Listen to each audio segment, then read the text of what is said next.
Hey everyone, welcome to the Single Player Experience Podcast. I'm your host, Sebastion Mauldin, and in this episode, we're going to be doing a deepest discussion, conversation about a very special game that's getting this, that's like sequel is right around the corner, and that's Jedi Fallen Order. A lot of you have probably played this game, but for the people who haven't played this game, we're going to pitch you on it. We're going to tell you why you should still play this game in 2023, who's it for, who's it not for, what we like about it, what it hasn't aged, the whole shebang. But before we get into all that, I have a very special guest with me today. You probably recognize his voice as soon as he's going to talk because he's been on the show several different times. He's part of the Pro Nerd fam, part of the Single Player Experience fam as well.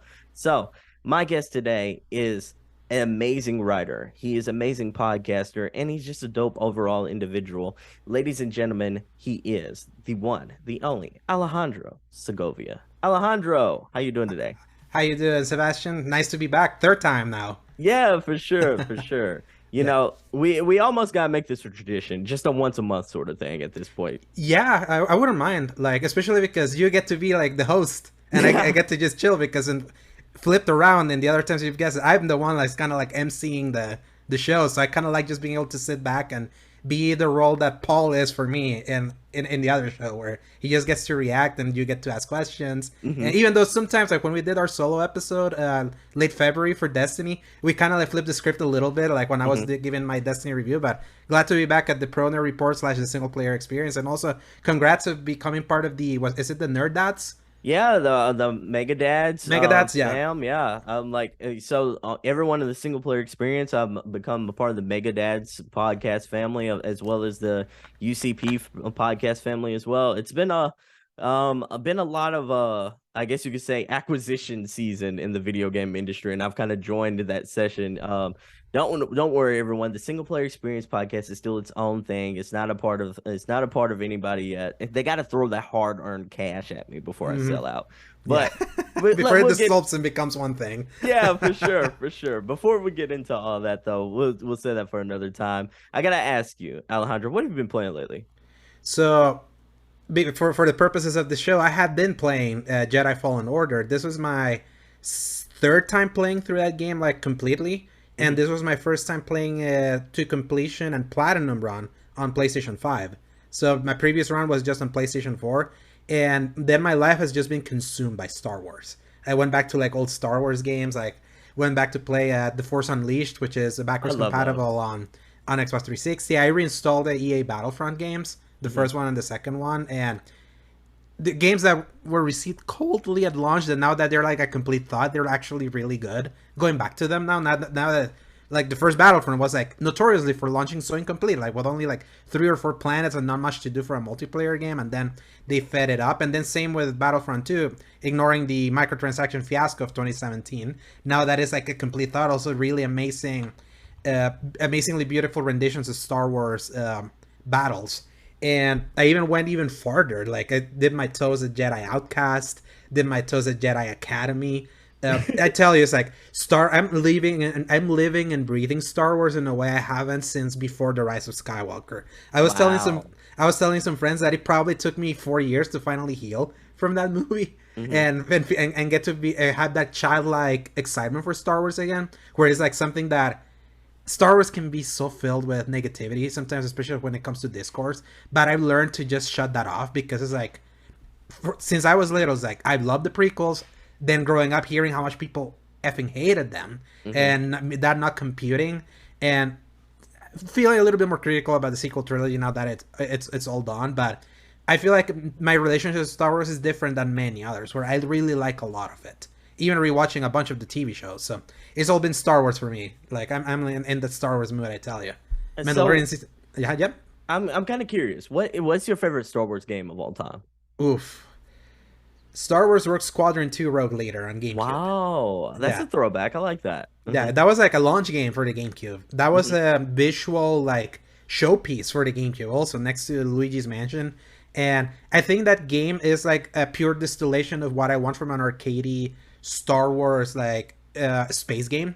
And it's like so infinitely replayable, and it pains me that it's only locked, like it's still locked in GameCube. I can still play it with my Wii connected, but it's like I wish there was a way other than like a Dolphin emulator for it to Yeah. come back. Because when EA did Star Wars Squadrons, I remember when they announced, I was like, oh my god, are they doing like a Modern Rogue Squadron? And they was like, yes and no. We're doing like a ship game, but it's more of a simulator and it's all first person. And I'm like, come on, guys, you had the ship combat nailed in Battlefront 2. Like the best thing about Battlefront 2, like the from at launch, because obviously Battlefront 2 has gotten so much better when they reworked the game and all that. But what was great at launch was the ship combat. I would spend so many times because that's the kind of thing that is just so high energy, like the spectacle and the high energy you can get of like dodging the TIE fighters or vice versa in like in amazing space locales is like it's unmatched. And Rogue Squadron gave me that back in 2001. Many people will say KOTOR. I haven't finished KOTOR. What at all? Yeah, at all. I know about the story. I know the twists, and it's just that that's a game that escaped me back in the day. Like I knew of it, but when you were a wee lad in 2003 and 2004, and your father was the one that was buying you games, if one didn't seem interesting to him, you were SOL. Yeah. Like so then by the time that I could finally like buy my own games, have my own money and all that, I did buy KOTOR 1 and 2. Like I have them backwards compatible on Xbox. They're just a little too old, and I need to be like in a specific mindset of putting myself back into that kind of old school RPG. Even though there are a few things that I'm like, oh, this is cool that it's holding up, but that's the one that I know that it's considered the best. It's just not my favorite because I haven't played it.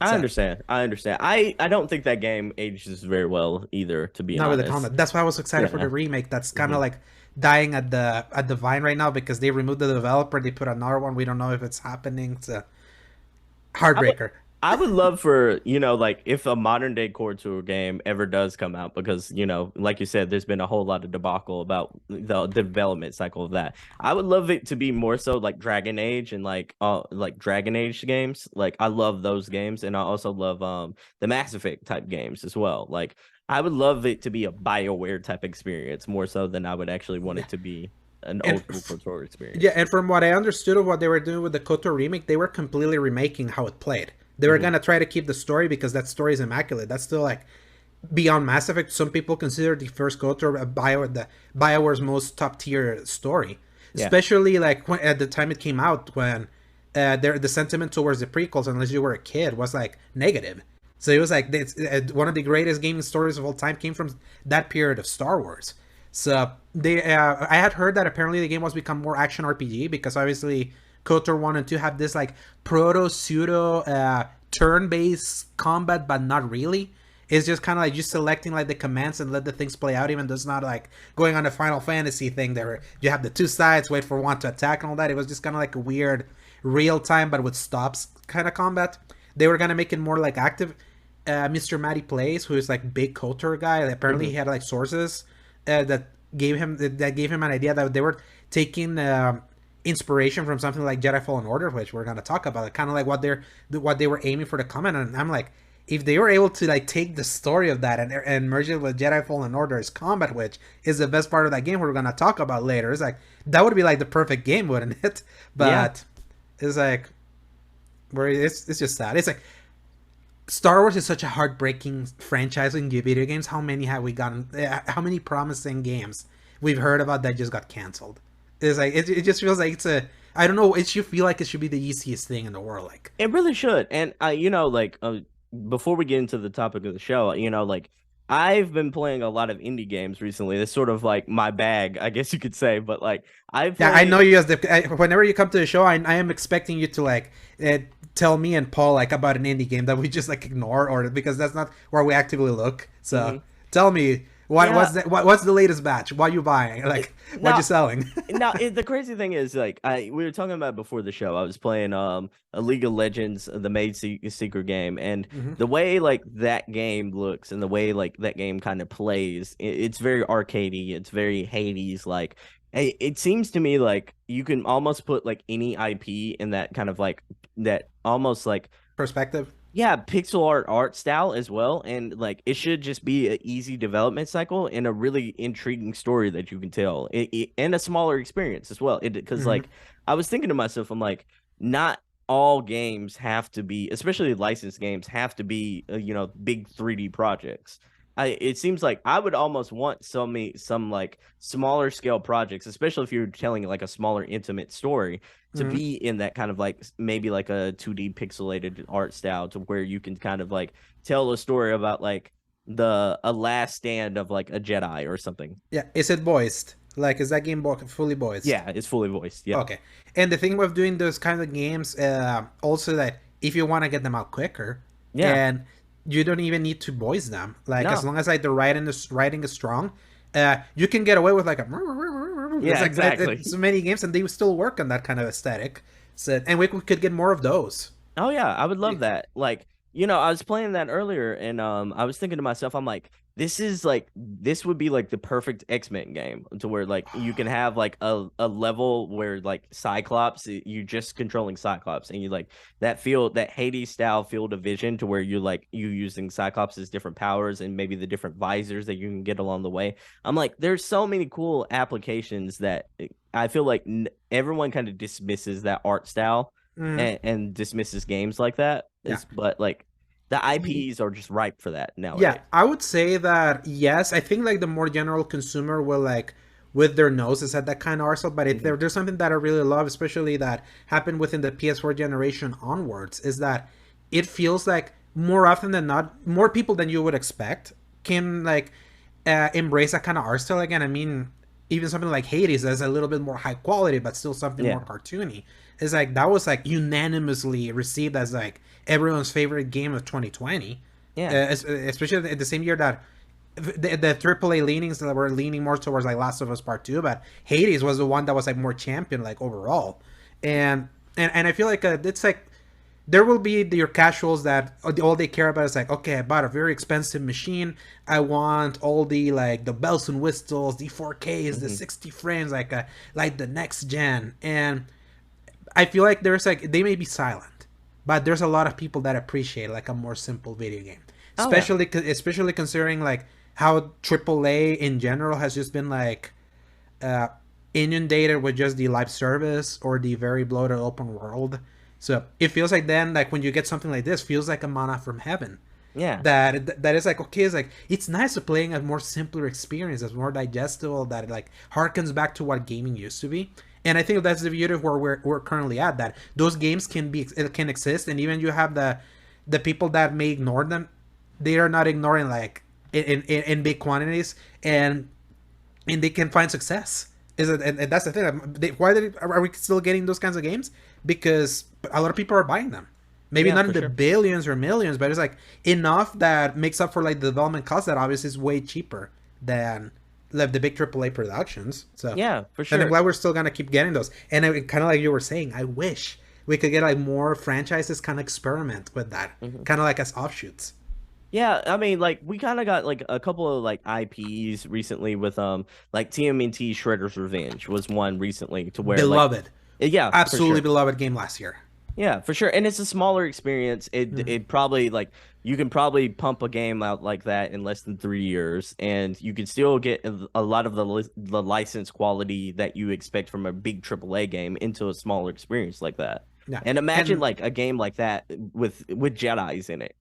yeah, and another example like Dead Cells. Like, how Hmm long ago has Dead Cells come out? And like the big pop, the Return to Castlevania DLC brought back. Cause that was just a reminder. It's like that was also kind of like sort of pixelated kind of game, hmm modern, done in a modern way. Also, big success. That's one of the most beloved indies. So I'm Yeah, glad that that's still happening. But I wish more franchises would be willing to just have one off. yeah, for sure. I feel now that especially this is the year that EA loses the exclusivity license for Star Wars. I can imagine now there could be like a pixel art studio that may want to take a crack, hmm and I would totally be it for it. Yeah, imagine if like what Slow Clap's version of a Jedi game would be like the way they make Sifu. Oh my god, with like the actual super precision like Like lightsaber lightsaber, combat. yeah, like that would be so cool. I of course like me personally I would prefer like slow clap to make like Daredevil game right now because like it Ooh, seems like yeah. 1v1 perfect for them. That when they did like the hallway The hallway scene. in that first level is like you could easily mod the Daredevil like hallway scene from like season one Hmm into that. So they totally could. Yeah, I would love to see them get a crack at that, at like IPs, sort of like that. But I digress. What else you been playing other than Star Wars games? Yeah, it has just been Star Wars. I already have it downloaded. Burning Shores is coming out tomorrow, Hmm. so I bought that today actually. So it's already pre-installed. 15 gigabytes That's not plus, bad. yeah, plus another 15 for the patch. So I wonder if they're one and the same. But I had to download like a 30 gig thing. That's what I'm going to be focusing right now as I wait for Jedi Survivor next week. But then other than that, I haven't been playing much other than Destiny. That is like Hmm. my chill game. Like whenever I'm like, okay, what? Actually, like it's funny enough. Like this past week, my chill games were actually Battlefront more than Destiny. I've already like, squeezed the orange out of Destiny this past season. It's like, yeah, I feel like I'm well served with that. Though they did patch it today to like do like weapon buffs, and I'm like, I want to go test some of the content again with like these weapons that I haven't used in a while to see how they feel. I was like, Destiny always does that. So, Hmm. but that's all that I've been playing. So, Yeah, we're gonna have to have you back on in a couple of weeks or two and talk about the Burning Shores DLC. Talk yeah. about the ins and outs because I'm so curious on everything about that. Like, especially in light of the tragic events. About Of Lance Lance, Reddick, yeah. yeah, and such like that.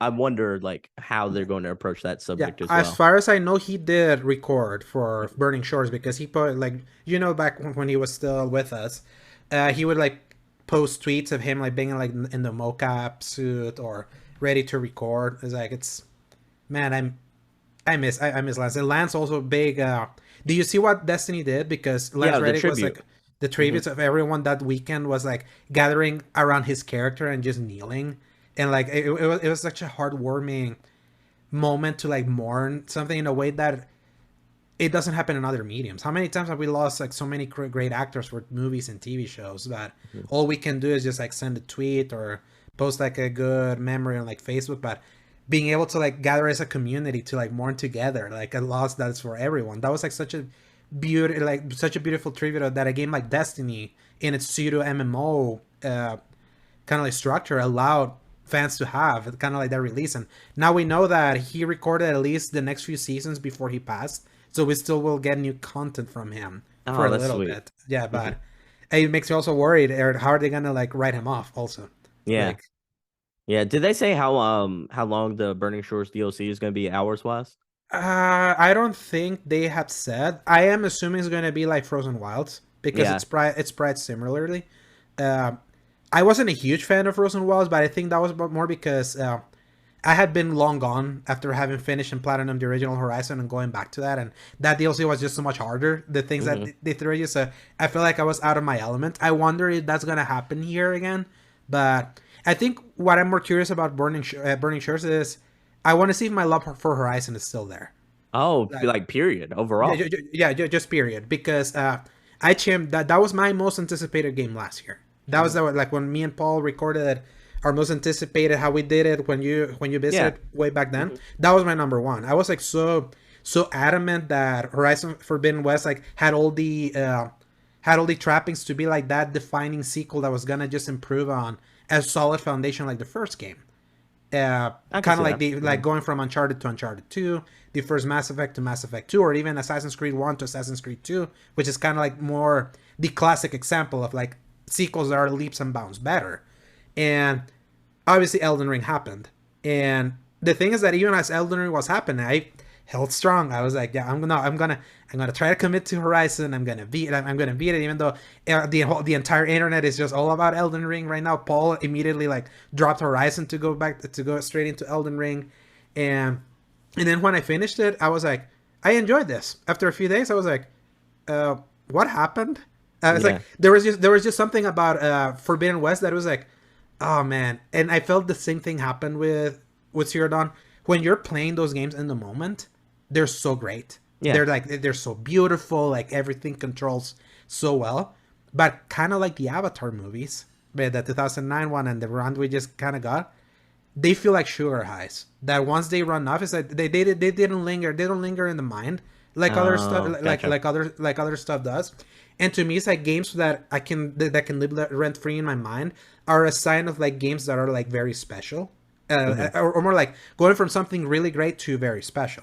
And that's kind of like what happened when you were guesting in my show the last time you were in, when I told you that I went back to Elden Ring after having beaten it already and for like my third run and seeing how that game, which initially I actually when I finished it, I talked a lot of crap about how bad that the final boss of that game was, that it ruined my experience. But then like as I kept going back to it and the entire breadth of that experience just like started sinking in more to my heart and my mind, I was like, God damn, this game is really special. I understand why it's running away with like the most awards this year, even though like initially when I came into the show I said that God of War Ragnarok was my favorite game that I played in 2022. At the time that was true. Yeah, That was true. As time passed by, like Elden Ring like warmed its way. It just lingered. When a game lingers with you, you know that is something special. And I'm hoping that Burning Shores can like rekindle something at least, because I haven't felt the desire to go back to it until this. So I'm hoping that the Guerrilla does something. I feel bad for them also. I think them releasing when they always do, like next to something much more anticipated or that completely blows everyone away, it always goes against that game's benefit. I still stand by saying that had Horizon Forbidden West released in 2021 when it was supposed to, it would that have would got have Game of the been Year. easy Game of the Year. Not because it's innovative, like because there was no big innovations happening in 2021. It was the first year of the console generation. That would have been just about who executed the best on their ideas. I feel Forbidden West, had it released that year, it would have gotten its deserved flowers. It coming out when it did, yeah. It coming out when it did, they probably were like, no, Zelda's not coming next to us. We're gonna be fine. They were not expecting Elden Ring to be the next, like, the second coming of Christ. Yeah. Like it happened. And I know that's like Elden Ring's like not your cup of tea because you're more a traditionalist, but yeah, Elden Ring was just that kind of movement. We're still gonna feel its influence like reverberate in many ways now going forward. So I get it completely. Like recently I've been playing a lot of games that feel like Hades like, and you know it is that development cycle to where like, oh okay, like I can completely see this game was probably starting development around the time Hades came out, and that and Hades very inspired that. And you know, like I play a lot of indies like you said earlier, and I see a lot of indie games, especially around the cozy department, that have a lot of like inspiration from Breath of the Wild, in the sense that where like they've taken the shield mechanic and kind of made it into a cozy mechanic. They've taken like the way you kind of the glider, so to speak, from Breath of the Wild, and kind of made it their own variation in the climb mechanics. To be fair with Forbidden West, the clear inspiration from Breath of the Wild, like getting your own glider also. Yeah.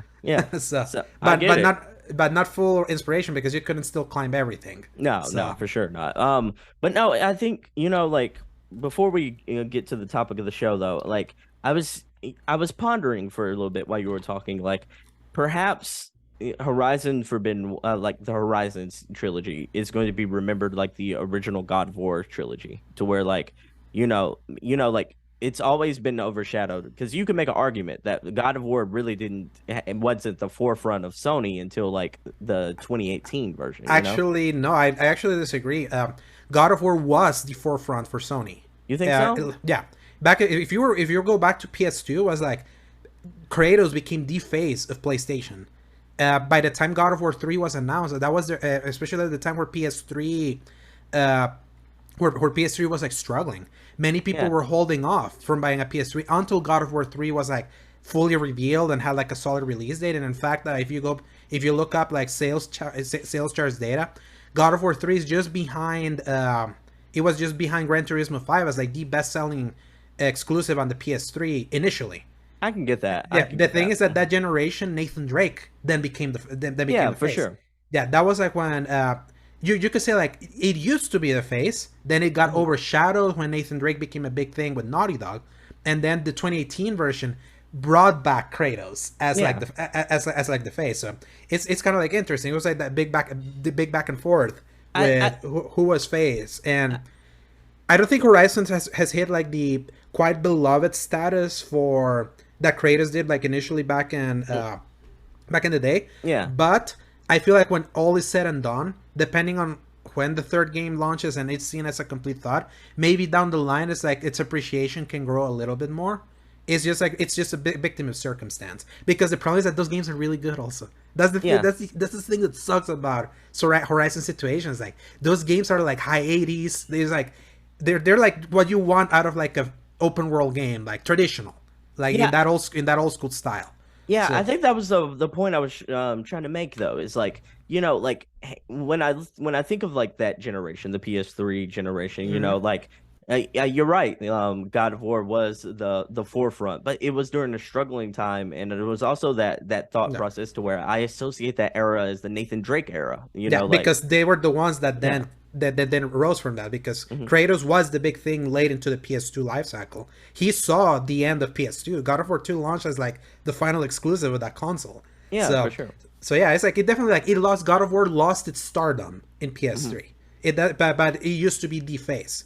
Yeah, It recovered it with 2018. and So, and like the original trilogies are quality games, especially mhm. during that time frame. And that sort of what reminds me of Horizon. Is like they're quality games, but they always feel overshadowed, which I kind of feel like God of War at that time was overshadowed at that time. But it kind of makes me feel like God of War 3 though. I feel like kind of like was that game that felt like it felt like all the things they learned came to the forefront, and it felt like they had a premier title to show off. I'm Yeah. hoping that's the same with Horizon.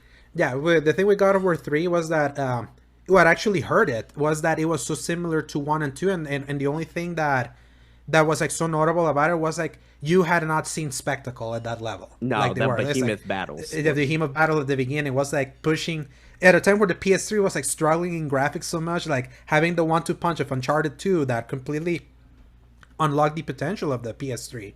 Then God of War 3 like solidifying it with like level of high detail and scale. Where God of War lost its luster was in its next entry, Ascension. Oh yeah, that's true. Because yeah, Ascension was the one that killed a lot of the cachet for God of War. It didn't sell well, it didn't review as well because it didn't evolve much, and the things that they were trying with like multiplayer and all that was like chasing trends, industry trends around that time that didn't quite fit what they were trying to do, and at the same time they were already scraping the bottom of the barrel with like their pantheons. It was like it just felt like a tired series at that time. I don't feel Horizon is tired by itself, but Horizon's big problem is that when you boil it down, it's a Far Cry game It at a is. time where fundamentally speaking, like the sentiment towards Ubisoft style games is at its lowest. Yeah. They're doing Ubisoft games way better than they're doing it. Unfortunately, it's like it's happening at a time where that formula now is like everyone is kind of like nudging their noses to it to be like, yeah, it's like that kind of formula that started back in like Far Cry 3 or that got perfected with 2012's Far Cry 3 is done. It's like we like Breath of the Wild and Elden Ring shows us what you could do with open world games when you trust your player a little bit more. And obviously it's like you talked in our show that I think you shared also that your big fear is that they're gonna try to copy Elden Ring a little too literally, like in its vagueness and all of that. And kind of like my counter argument that I mentioned there was that I feel like kind of like we're seeing so many games that get tiny pieces from Breath of the Mhm. Wild and or like the Hades and make them their own thing. I think that's kind of like what we're gonna start seeing with open world design. That it's like be more thoughtful how you make everything to appeal to you to explore the things. And I Add think a the sense of mystery. exactly, like have a sense of mystery and discovery that Ubisoft style games have no mystery. You know a map has question marks, you can mark them in the map, you go to see what that question mark is, and at a point that was great because it was OCD, like in the OCD nature of things, like, oh yeah, I'm checking it's a checklist. I'm like, how many question marks do I have left in this thing? It's like I enjoy that kind of game. Like in fact, like that game can be very addictive to me. Like when especially when one is good and not too big. Like like no Valhalla. So, So so do you feel the same concern for Ghost of Tsushima, which is kind of a very similar vein? yeah, and my thing is that I'm not a big fan of Ghost of Oh, I Tsushima. love it. Yeah, Hmm and my thing is because Horizon and Ghost of Tsushima are literally the same game. If you like boil it down, Yeah. with like hmm with like different with different coats of paint. Yeah. One is primitives mixed with sci-fi. The other is like a perfect representation of samurai. It's hmm basically you're going to the same Wendy's, and one is the double quarter pounder, or and the other one is the baconator. But I understand. at their essence, they're burgers. hmm I enjoyed Ghost of Tsushima, but because it was still a classic kind of game, it's not one that lingered in my mind. Especially because at least Horizon for me, its premise was more unique because it's like primitive, like an post apocalypse where humanity restarted, but you see remnants of the future society with robots. That by itself is much cooler to me. But many people prefer the simplicity of samurais with Yeah. Ghost of Tsushima, and they did it perfectly. I would argue Ghost of Tsushima is even prettier than Horizon. Like those vistas, like I've seen, like I don't know if you follow Shinobi 602. hmm on Twitter, like he's currently playing and he's posting some screenshots. I'm like, God damn, that's like that game still It's looks gorgeous. pretty. It's It's like so gorgeous. pretty. Even in So black and white, like the black and white mode, it's an mhm. absolute gorgeous experience. I want to like there's also that notion of the Red Dead 2 model to where Mhm. like Red Dead is you can argue is that kind of that exact same thing, but like there's that sense of wonder in Red Dead. It Yeah, seems like a happy medium between yeah, what Elden Ring was and what Horizon and Ghost of Tsushima is, yeah. you know? It's so funny. Like when many open worlds like to say that they copied Far Cry 3, Hmm. you could argue Red Dead 2 took more inspiration towards some of the vagueness from Far Cry 2, the one that Hmm. it's in Africa. It's a game that's like not bothering you with constant markers on the map. It's like it keeps it clean. It's more systemic based. And it's so funny that Ubisoft tried that with Far Cry 2, but back then it was not well received. It's just a game that now, because when people mention it, it's like, oh yeah, if you want to play Far Cry 2 back then, you would see that this was a game that was not holding your hand all the time. It was like, was a little cleaner, was very systems based. And it was like, at a certain point, Ubisoft was ahead of its time when they were experimenting that before Yeah. they landed on Far Cry 3, which was their biggest template success. So, and Red Dead 2 is like very story narrative. If there's something that I really love about Red Dead 2, pacing aside, because that game can be really slow, Hmm. is that it doesn't bother you with many extraneous stuff. The game is the game. Hmm. It's a game that you go through the narrative, and you just are part of you're just a cog in a living world that goes beyond you. That's like Yeah. the greatest thing about Red Dead 2, that it feels like the world is existing outside of you. It's not like a world that reacts to you. You're reacting to that world. It's so Exactly. cool. It's so cool. Like going into something and seeing like people just like living their day, having moments like a random like a random robber like appear out of nowhere and seeing things, and you're just kind of like just chilling and be like, yeah, that just happened and I didn't need to be there. It's like there's something really impressive about those kind of open world games instead of the more artificial that you're the center of attention. So Yeah, and I think that's a spectacle as well, to see like a living, breathing world that functions around you without you being the focal point of that world. And it's like it's sort of the things that kind of lose me about Breath of the Wild and about Elden Ring. Not to make be mhm. argumentative or anything like that, but like just me as personally, like I think I prefer like Red Dead Redemption 2 just because like it feels like those worlds feel lived in, versus like the tranquility and the peacefulness of a world that feels a little more empty, but a lot more explorable as a Yeah, result, you know? and the thing was like Elden Ring and Breath of the Wild. That's it. That's Hmm. by design, Yeah. because the premise of those games is that you're exploring a world already torn asunder, Hmm. and you're just piecing you're piecing away like what happened just by observing and exploring. It's like there's a certain eeriness in it, because Red Dead is more a lived in world and it's more narrative focused. If you're like focusing a lot on narrative, you need a world also feel as lived in. Yeah, for sure. So it all depends on like what the focus is. The real test now is who's gonna be the one that merges both. Who's Hmm. gonna like have a top tier caliber story while still giving the player agency that gamers really took to heart with both Breath of the Wild and Elden Ring. That would But be like if someone cracks the code with that. That would be finally it would feel like we've seen like tiny steps of evolution of like what an open world is. That would be like the perfect amalgamation. yeah, for sure. That I'm glad you brought that question up because it was kind of segueing into my next question, and that's like, do you feel like Jedi Survivor is going to be the game that cracks the code? Do you feel like it's going to feel lived in yet very explorable? It depends, Hmm. because at least from what like we've seen, definitely like the biggest improvement that they're doing is that their play spaces are definitely going a little bigger. You see Cal like mounting animals or even floating stuff, so definitely they're being a little bit more ambitious with how they're presenting it. At the same time, they have never promoted that as a new open world Star Wars game. Hmm. They just said it's just an evolved Jedi Fallen Order, and obviously Jedi Fallen Order is not quite an open world game. It was more of a Metroidvania. So, Exactly. so I don't think it will be that. I could be surprised. Who knows? Like maybe they've intentionally not given this. Though I do know that there is a side quest system this time around, so Yeah. that tells you a little bit more that they're aiming a little higher. Which when we get to talk about like Jedi Fallen Order a little bit, it's like I'm glad to see that, considering like how much smaller and like definitely quick to market the other one felt in comparison. So For sure, for sure. So let's talk about it. The topic of the show. We're doing our Star Wars Fallen Order, I guess you could say 2023 impressions, check-in. 23, yeah, Yeah. 2023 review. Is this game Uh, still good? Do we still yeah. love it? Let's Oh yeah. let's talk about it. So, Alfred, like Al, you've been playing this game nonstop for a very long time now. This is your third playthrough. You've platinumed this thing. You probably Twice. got twice at this Yeah. point. I so how do you feel about it in 2023? Yeah, so I feel like Jedi Fallen Order is still a really, really good game.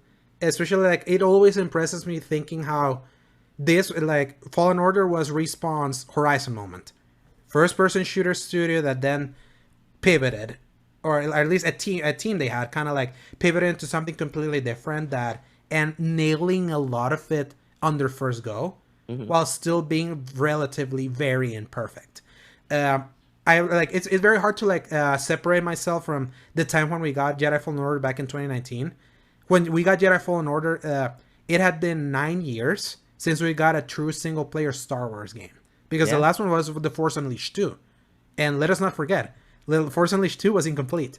That game was like 4 or 5 hours. Like something had happened at LucasArts that the director left, and so you can even feel like that game feels incomplete. There's barely anything in it, even though it had really cool technology. And obviously, we saw the loss of 1313, the Amy Hennig game when she left Naughty Dog after like the whole thing that happened with Uncharted 4, and she joined Visceral.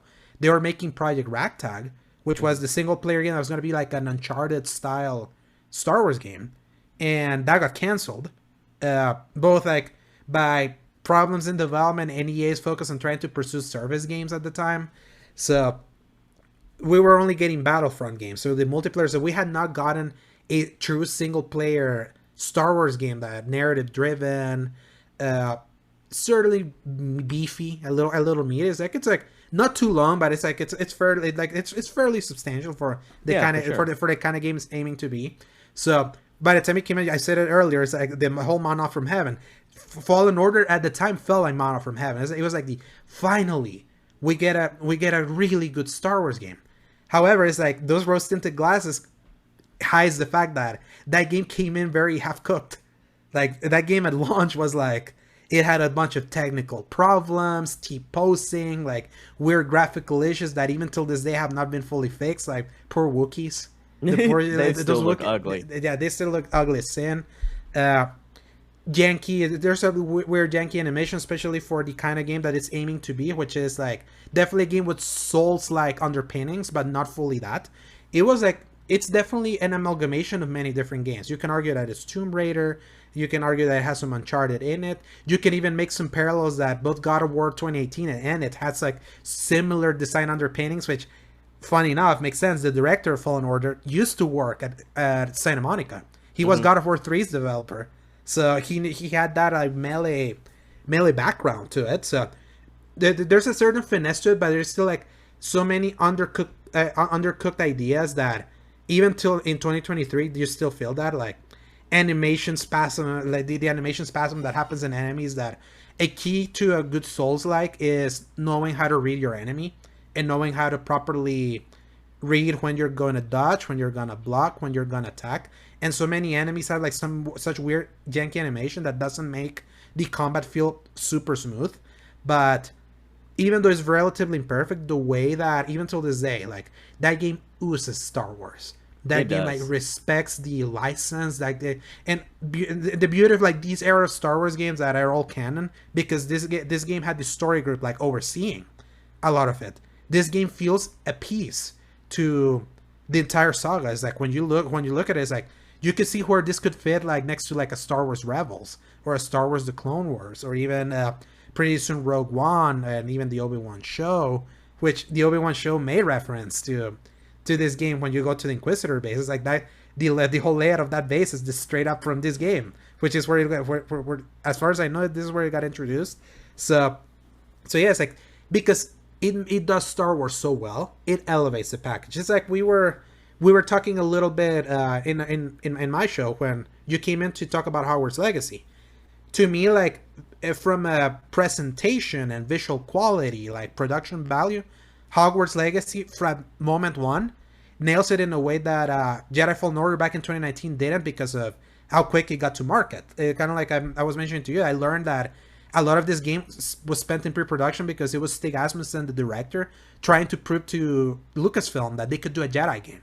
Lucasfilm didn't want this to be a Jedi game. They were even saying the things like, if you want to do this, we might say you're like a Force user. They were like doing all these weird things that they were being very overly protective of Jedi, but they were like, no, you might as well do like a third-person shooter. And Stig Asmussen was like, my dudes, came from God of War. My thing is melee. Let me prove it to you. And then by the point that they had to prove it, they had like a year and change of development. So that's why, like, the fact that it turned out so good with such a small compressed time, even with its technical problems, is like it comes out on top. And circling back to Hogwarts Legacy, where Hogwarts Legacy fails at is not fully respecting the license, where things are not congruent in a way that's Jedi Fallen Order is super congruent with everything that you know about Star Wars. Even when you think it's going a little crazy with like the Cepho aliens and all of that, it's not too crazy if you've seen Clone Wars. If you go back to like the origins of the Force at the end of season 6. So it nails so many tiny details, like references to those old shows. If you like catch the references to General Grievous killing the Night Sisters back in season 4 of Clone Wars, like all of that is like, it just shows at a level of the kind of level of care that I feel like a game like Batman Arkham and the Spider-Man games show to like their license's story. And I feel that is like what carried Fallen Order initially, even though right now, especially now that we've seen how Survivor looks, God, is like a Jedi Fallen Order, a rough looking game. It really is, and you're right. I think the presentation is probably one of the worst parts about it, other than some janky moments, especially with the climbing system and a little bit of the parkour system in that game. Did you automize the climbing? Because I know you were having some trouble with that, and there's an option that it will allow Cal to like get it, because you have yeah. It's like doing that game without autograph is a nightmare. Yeah, because it doesn't, because when it was like, no, to climb you have to press the LT or L2 depending on where you were doing, and at times it would work, at times it wouldn't. So yeah, it was weird, because like before that I was wondering, because I asked another buddy about it, and because he had played through recently as well, and I said, is this rougher than what I remember? Because I remember this being a pain, but this feels very much like a thorn in my side right now. And he basically told me about that feature, and I was like, oh, this makes everything 30% better, because like that was probably one of the worst, I don't know what they were thinking, kind of moments in that game. But before we talk more about it, let's give some fun facts about Star Wars Fallen Order. So this game, everyone, was released November 15th for the PlayStation 4, the Xbox One, and PC back for a very long time now. What was the year?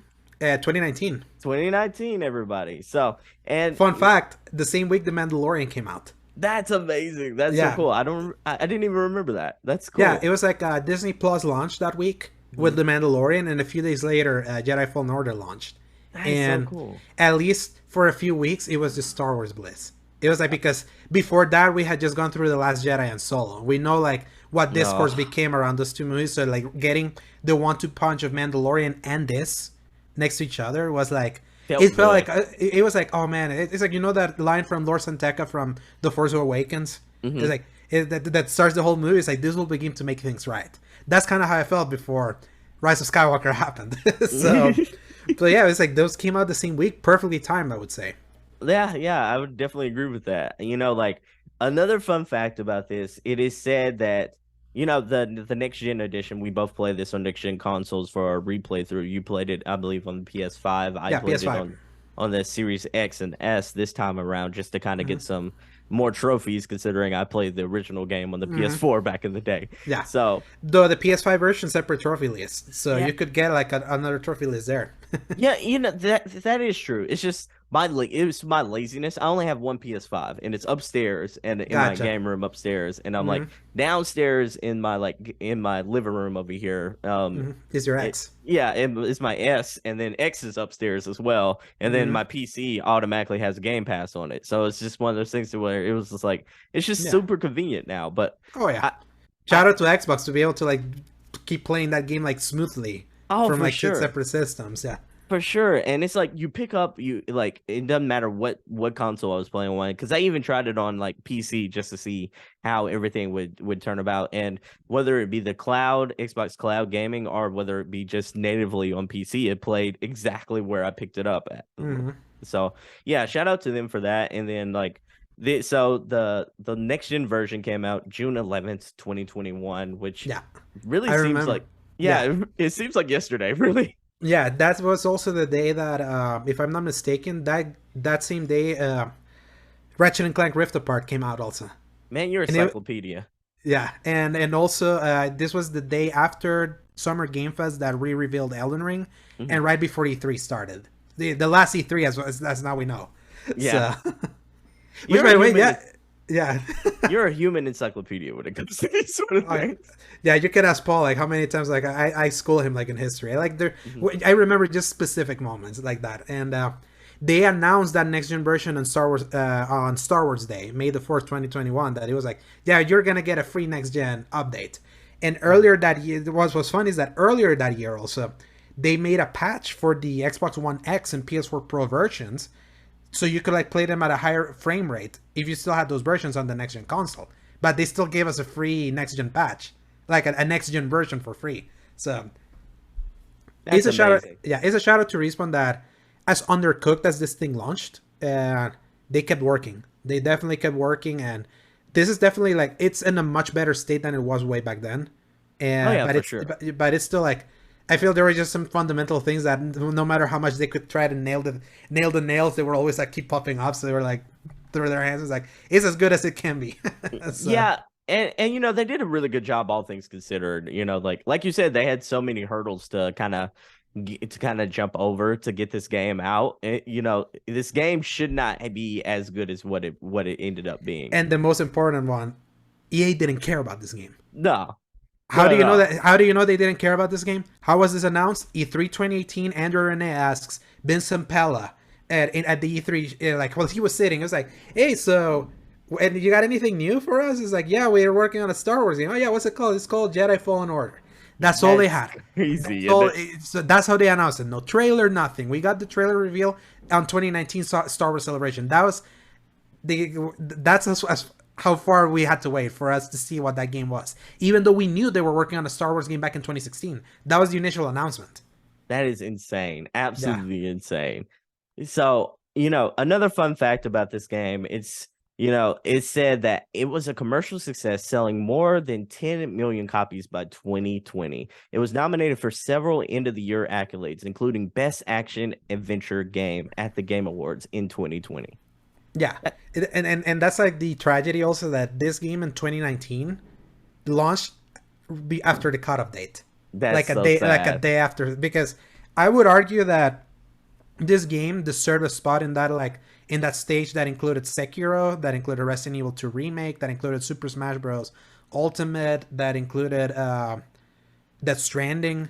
I Hmm. feel this game was as Yankee as it could be. Like the good of it made it deserve a spot in in that competition. Yeah. Especially because then the next year, when you had your Ghost of Tsushima's, Final Fantasy VII remakes, and Last of Us Part 2, Hades, and Doom Eternals, it was not gonna hold a candle there, especially in this No, yankiness. for So sure not. yeah, it needed to be rewarded in the 2019, and it mostly got, at least it got its accolades, like as it should have. Uh, but yeah, it's like, I think the most important like fun fact of this is the game we can attribute that EA's complete change towards single player games. Oh Because man, I love it. yeah, it's like, and EA has said that. It's like that showed them there was like, when you put out a game that's good, people are gonna come and gonna buy it in droves. It's after those 10 million sales were mentioned, which they gave that a figure around January, February 2020. That Hmm. game has kept selling. If you look at like the top 20 of sales, like it's always sneaking there. It's like it's just a game that just has constantly kept selling and selling and selling and selling. Obviously, the power of Star Wars, because Lego Star Wars Skywalker Saga was also a consistent seller last year, but Fallen Order was always there. It was Yeah. always there. So you can always thank Fallen Order for having things like Wild Hearts, having Hmm. things like Dead Space Remake, like coming back. It's like it gave EA the go ahead of being like, you know what? It's like, there is value in single player games, and now they're like the only publisher out of like the big three that's like giving us like dedicated single player experiences, not like with live service adjacent stuff or a company that's just Call of Duty machine. So Yeah, that's true. this game like shifted an entire company's fortunes, literally. That is amazing. It feels like it's the game that kind of resurfaced the love of like single player games for AAA developers, and I love that. Yeah, this is Anakin Skywalker and opposite. It brought balance to the Force. Basically, this was the chosen one that brought balance to the Force, because it could have easily been the other way. This could have been the chosen one, and imagine it had it failed, which with its compressed development time, like how janky it was, and how little development time it had, it could have. Yeah, it was almost, you almost could say it was set up for failure. You Oh know? yeah, absolutely. EA wanted EA in a way wanted it to fail, because what do they want? They want their multiplayer games that can have their version of FIFA Ultimate Team or whatever. Their endless like monetization can happen, but here came one with like no monetization at all. I would say the game, and I would even feel like a fun fact is like there's no other things other than ponchos for costumes. It's like they intentionally gimped like the cosmetic side of things to prevent any microtransaction from ever happening. I love that. And it's still sold. I love that. I hate the ponchos in this game. I'm not gonna lie to you, but I Yeah. love that fact. Yeah, right. But now it's like if you see Jedi Survivor, now we're getting proper customization. Oh, I'm so excited for that. So excited. So let's talk one last fun fact about this game. It was basically this game came out, it kind of took over everyone's hearts and everyone's minds at that time frame. It did win one Game of the Year award. This one from funnyfacts.com, it says that it was Kind of Funny's Yeah, Game kind of of the Funny's Year. Game of the Yeah. Year. Three out of four gave it Game of the Year. It was Greg and Blessing gave it Game of the Year, and Tim I think wanted Tim to give it. Yeah, wanted to give it to Resident Evil 2, but that was like his number 2, so that's why this became like the Game of the Year. So they were the only ones that gave Game of the Year to Jedi Fallen Order, and Yeah, it makes perfect sense when you know the kind of game that Greg Miller likes. It's like this is that game with a Star Wars coat. Yeah. It's literally that, and I'm kind of similar to Greg in a way. It's like this is like how many times have I sing the praises of God of War 2018? This game is like Star Wars version of God of War 2018 in some ways, while also mixing so many of my favorite games like all in one. And when then you wrap it on the Star Wars platter with its beautifully fan service ending, like I mean, come on. I love that ending. We'll get to that in a little bit. Yeah. But I gotta ask you before we get to just our thoughts on the whole story, what was your favorite planet in the game? I like Dathomir. Oh, that's a good one. Yeah. That's a good one. That red, like blood red vibe that it had going on, I love that. I love that. Dathomir is like to me the planet that shows you what could have been had the production value received the same time, love, and care almost like throughout. Like Yeah, I in can its see entirety. that. So like for example, Bogano, which is the first planet that you go after like the introduction, with its like swampy green. There's just something so bland looking about it, and the game chugs around that point that gives like a bad first impression. Then Cepho is great in scale. I realize, especially when you get to like the ice caves and all of that. But that map is like a nightmare to like, especially if you're trying to platinum this game and you forgot like one collectible in one side of the map and having to navigate through that entire planet itself was a nightmare. But though it looks nice. Kashyyyk is the buggiest of that entire game. Like I don't know why, because it's like the most enclosed. I don't know what happened with the curator. That's also where we get like the Wookiees looking like clay figures almost. Clay figures, and I don't know what happened. And that's the thing, like they look much better now in high resolution. If you look how these guys looked in base PS4 and Xbox One, good lord, they look like mop. You could like mop the floor with them. That's how bad it was. Ilum is another one I like visually, but I also like Ilum specifically because what it means, what that planet means to like overall Star Wars, especially if you saw the Clone Wars season 5, the jungling arc, they go to Ilum.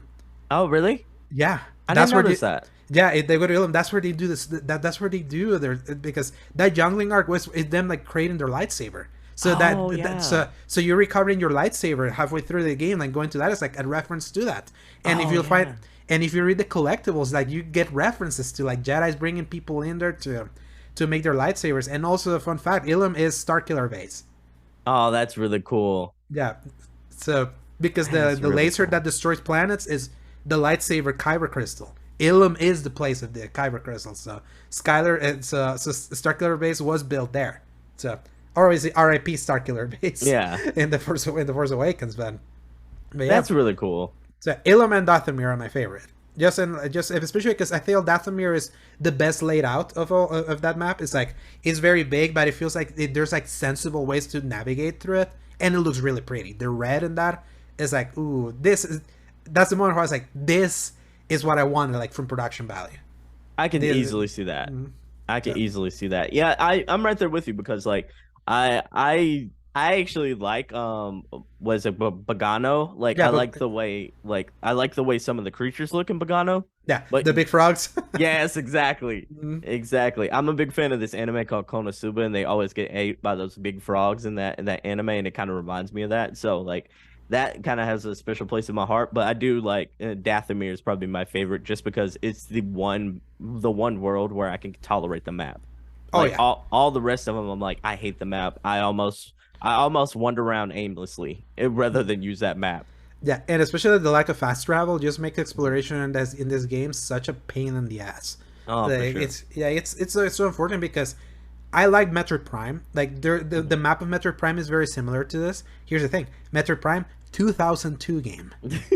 So like we can be having like this 2002 like maps on whatchamacallit On next gen game, on next basically. gen games, even 2019. But it still is like it's not a really well functioning map. Especially though, I would do appreciate that at least that if from percentages and at least knowing how many collectibles or things are there. At Hmm. the very least, it's functional that way. But for general navigation, not intuitive at all. I understand. I really hope that's like one of the big fixes that happen. It's kind of like funny, like me going in the tangent. The God of War 2018 map was also equally horrible. Uh, then Ragnarok's map, at the very least, you could see like where you were in relation to that map. At least knowing it's but also it was not too functional. It's like I really hope that they don't pull a Ragnarok and actually go to fix their map. Yeah. Like I really hope that that's like one of the big things we get fixed in Survivor. You're right though. A map can make or break your experience, especially if you're like a collector and or like a trophy hunter. Like Hmm. that makes or breaks the experience for you, because like that can make everything three times as long as it needs to be. Yeah, and that's kind of like my theory of why, like, let's say Ragnarok got so many tens. Hmm. These people were not 100%ing that thing. Probably not. No, and then when me that I did, and seeing like the compass completely spasm, and then like the level layouts of like something like Vanaheim happened, and you're like, how was this not like pointed like in the review? So you can have different experiences if those little things are not nailed. Yeah, for So sure, for sure. It's almost that, like there's an argument there is like, do you have to 100% a game to review it? And I no, think that's like the argument like that some people would bounce back against. But like, I gotta ask you, like, just on a side note though, do you have any more fun facts before we talk about some of our favorite aspects of the story? just that one from Stig Asmussen that I mentioned that Hmm. they almost didn't made a Jedi game. Like they almost because Lucasfilm was being such like so protective of the Jedi as a concept. So that other than that, like yeah, that's all the only fun. Oh, there is a I don't know if you know this that there's like if you climb a specific tower in the first Sepho temple, like if you sequence break, you will find a Grogu Easter egg in like a secret Oh room. no, I've never noticed that. Yeah, so there because there's like in that place where you have to like push some balls Hmm. to like climb like once you get like force push, you can get to like one of those towers like from a very specific angle without having to Oh. push the balls. It's kind of like sequence breaking something, but then like if you Hmm. climb there, in one of the secret rooms you see just a bunch of like baby Grogus, just like toys there like lighting a room. Oh, that's amazing. So like, is it that I think I remember what part you're talking about. Is that the same like balls you have to push where it's in a tower? Yeah, you push Okay. some Hmm. balls, they enter the balls enter thing, and then it lifts the tower. Okay, yeah, yeah. I'm right Yeah, there so with you now. Yeah, so Um, there is a Grogu Easter egg there. oh man, Mm-hmm. I love that. I love that. So without further ado, let's dive a little bit into the story. Mm-hmm. Like, well, our main character Cal Kestis, we find him basically on what was it, a Yeah, mining it was like facility? a mining facility where they Hmm. were like lifting a bunch of scraps from the Clone Wars. Yeah, exactly, exactly. So like, what did you think of the story of this game overall, I, and our main character Cal Kestis? I feel Cal Kestis may have seemed a little bland at first, Hmm. like not much of a personality, but I feel that as a character, like the optimism of like what a Jedi means, like shines through as you keep going through that story, and obviously like his story is elevated by a really nice cadre of supporting characters, I including agree. Sarah, who is played by the amazing Driver Wilson, who Love is her. not. Yeah, I love her. This game doesn't do her face many favors No, it for some doesn't. reason. Yeah, and I know she has a very interesting face, but like Hmm. if you go to see like the trailer for Suicide Squad, Kill the Justice League, they're using her face, her actual face, and her face actually looks great there. So that's how you know the production value didn't quite nail her eyes in this one. Then there's Grease, which is like such a funny like original trilogy style like alien like gangster Hmm. alien that's just your companion, and they're saying things like Greasy Money. That's such a fun Oh, character that's to have really her, cool. yeah, to have around. And then eventually you have Marin, who's a very late addition to your crew, Hmm. like very late. She's like a surviving night sister of Dathomir, which that's where you get your reference to the Clone Wars. She was there during the massacre episode apparently, when Grievous and like the Separatists came to invade Dathomir, like right before the Darth Maul intro. So that like Marin's entry is like what helps connects the dot to the more broader Star Wars lore. Hmm. So having that small group of people really elevates Cal, like it really elevates Cal as a character, but especially his interaction with BD1 is adorable. I love BD1. Yeah, Absolutely adore BD1. yeah. The Disney era has really nailed it with robots. I They thought really like have. yeah, it's like I really like BB-8 on the sequel trilogy. Hmm. Regardless of how I feel about those movies, like I love BB-8 as a little robot, and I've always been a big fan of R2. Like I had R2D2. forgot, yeah, even just as a, because I've been rewatching the Clone Wars like early on, like that 2-part episode where Anakin's like desperate to save R2 is like is such a yeah, it's such a in, like an emblem of like how important droids are to Star Wars and how important it is for you to nail cutesy robots. And Cal's relationship with BD-1 exemplifies so perfect. It's like, hey, tell me a joke. Oh, that's a nice one. And something Hmm. like. It So it does you hit the nail right on the head. Like the Star Wars lately has like had this immaculate ability to humanize droids and to make mhm. them feel like real characters, like in a way that the original trilogy, of course, did that a little Mhm. bit with like C3PO. C3PO, Mhm. yeah, but sure, but not quite to this level. Yeah, I don't think like they were there, but like other yeah. than CP3PO and like RTD2, they went at the forefront, you know? Yeah, we lost the charm of robots with the prequel trilogy in a way, because Mhm. a lot of the villains ended up being the battle droids and the super battle droids. So we lost the cuteness and we gained annoyances with the prequel trilogy, but we regain cuteness Yeah. with the sequel trilogy and recent stuff, and even things like, for example, Mandalorian this season, the second episode, that they got that Mando and Grogu get R5. I Hmm. fell for R5. I was like so terrified that something would happen to R5 when they sent him to Mandalore to like go scan something. Hmm. So yeah, it's like I'm glad that we're like in this great new era for droids. I feel that same way about what was the droid in Mando, the one that was like the bounty hunter droid? IG-88. Yeah, Yeah, yeah. I felt an attachment for him, like yeah. they made me. They gave him such a great arc in that first season when he Mhm. sacrificed when IG-88 Oh, so has to good. sacrifice itself for like to save Mando, Grogu, Kara, and Hmm. Carl Weathers' character. I forgot Grief It Karga. Yeah, is so whatever. good. Yeah, it's a and that sacrifice where it's like he goes to the fire and then Hmm. just self destructs when like all the Imperials are there. Like Ah, Mando is good. It's a good Star Wars. yeah, I am not as huge with season 3 as I was with the other two, but I'm still enjoying the show. I understand. I'm right Yeah. there. I'm right there with you. Like, I do think it's good Star Wars as opposed Mhm. to Boba Fett, which I wasn't a big Yeah. fan of. Yeah. I enjoyed Boba Fett in a second watch more, but it would acknowledge that it's just not great Star Wars. But Yeah. there's good stuff in it. By the way, like I did take your just as the tangents of Star Wars. I'm already halfway through Andor. That sixth episode is what turned me around on Andor. Oh, it's so good. That sixth episode. Yeah, the heist. So good. I dropped with episodes 4 and 5 before because it was just waiting for that heist to happen. But when the heist happens and the spectacle of Andor and its crew like flying through like the fireworks, the best looking thing that I've seen in Star Wars since the Holdo maneuver. In the Last Jedi. Yeah. Oh, that was beautiful. Yeah, people hate the Holdo maneuver conceptually, but you can't deny it was like an amazing artistic visual. But back to Fallen Order. Yeah. We got a little bit of a tangent, but that's all good. So, like we really have a good cast here with Cal Kestis, Grease, Seer, Saul Guerrero makes a real cool appearance in this. Yeah, in the Kashyyyk chapter. Yeah, Trilla, and then Jaro Tapal, and then the ninth sister. Like the big chunky one that you fight at the tree. Oh my goodness, that to me was probably my hardest boss fight, if I'm honest, on this last playthrough. Yeah, she was my hardest boss fight. One of the hardest boss fights. My first playthrough, I got her my first try in this. Oh wow! Yeah, I completely forgot. It's been I haven't played this game since launch. At that point, and so like I was almost relearning like all of her movements and such like that. So it took me a couple tries for her this time. Yeah, it's like the big key about this game is that so many attacks are parried. And the thing is that you don't know that sometimes because it doesn't make any sense why you would be able to parry almost everything.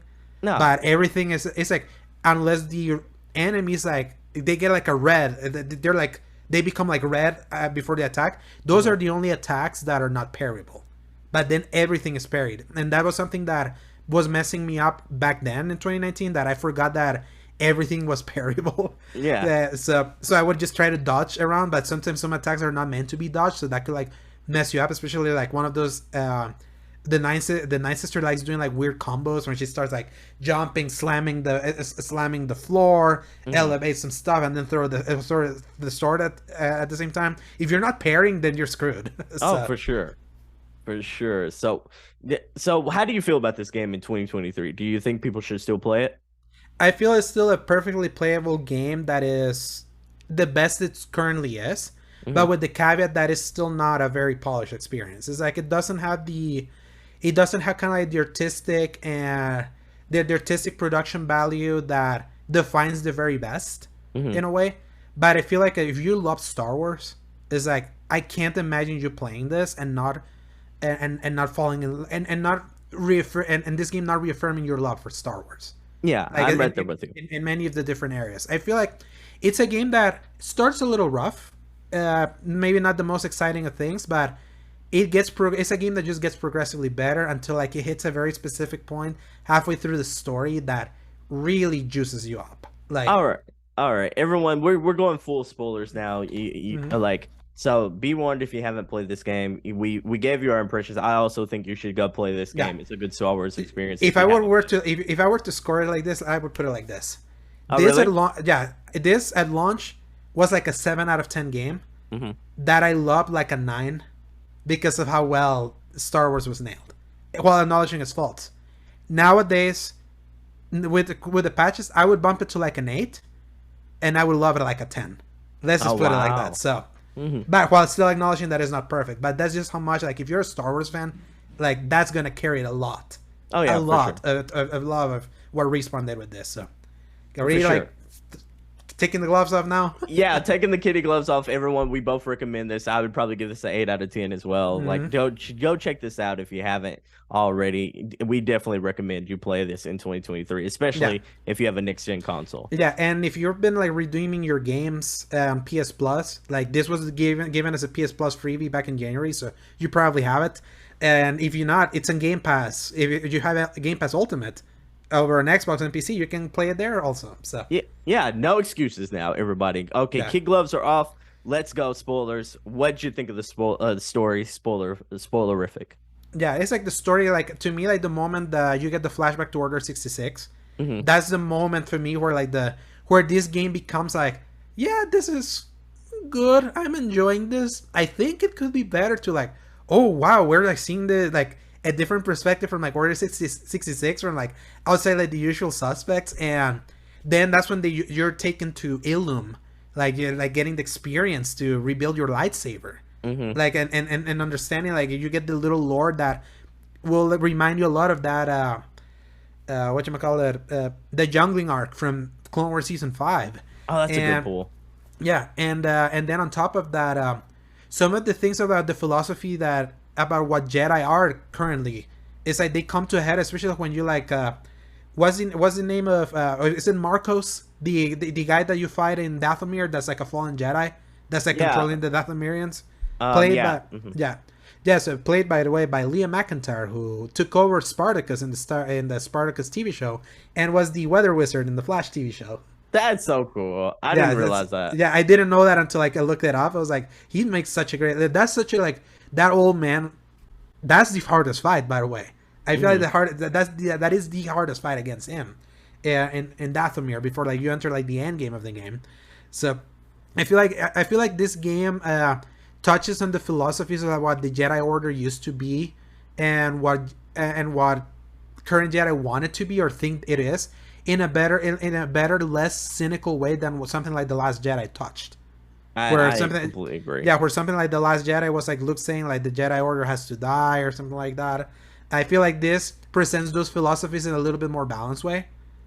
Which, because I feel like what Luke says about the Jedi Order, like their failings are very obvious. The thing is that it was not just failure. I feel there's something there again, the balance of the Force. Let's say there's like something balanced about the Jedi's place in the universe, despite like their extinction after Order 66. And I feel like that's when the story starts like touching on those elements. It goes from like, yeah, this is a decent enough Star Wars to being like, no, this is actually a really good one. And then it's like it becomes a classic when Darth Vader gets introduced. Oh my goodness. Like at the very end, which is like. It should have been obvious, and that may seem like a cheese. Like, of course, you have a Star Wars game, but Vader is in it. But I feel this is the perfect way to do Vader. Oh yeah, and they had him as an ominous presence. Like, so good. Yeah, especially like you understand like who's like leading the charge in the extermination of the Jedi Order at this time. You know, like Vader is like the one doing it, and he has his Grand Inquisitor and his Inquisitors kind of like doing his dirty laundry like in many places of the galaxy. But getting to see him like at the very end, kind of like after everything's been done, you beat Trilla, which we learn is like the second sister that used to be Ceres Padawan, and something like one of the cooler parts of the story of knowing of seeing Ceres as a failure of a master, that she like in a moment of weakness betrayed her Padawan. Yeah, sold her out, basically under torture, right? Yeah. And I was like, you know, that's a little bit messed up. If I'm being honest, it's very messed up. But like, you know, it is that human element to where like a lot of like I feel like bad Star Wars kind of make like Jedi seem like gods, and so to speak, when they're really humans who are flawed individuals who are like tempted by like what's right and what's not right, you know. And in that moment, like she became a character who very much did a very wrong thing because she was human at that moment, you know.